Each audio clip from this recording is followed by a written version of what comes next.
டேய் என்னடா பண்றீங்க? டேய் என்ன இது சவுண்ட்? இட்லி உப்புமா மசாலா உப்புமா. டேய் இத வாங்க வரடா. இட்லி மசாலா உப்புமா. நாங்க இட்லி உப்புமா செஞ்சிரோம். மசாலா போடுங்க. வினாதுக்கு லைட் இது. அரைச்ச மண்டா சாந்து இது மூணு காய்கறி என்ன பண்றீங்க?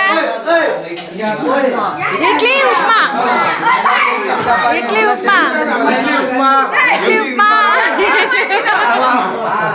ஏய் அம்மாக்கு தரேன் வேற இருக்கு. என்னது பாது? அருமையா இருக்கு.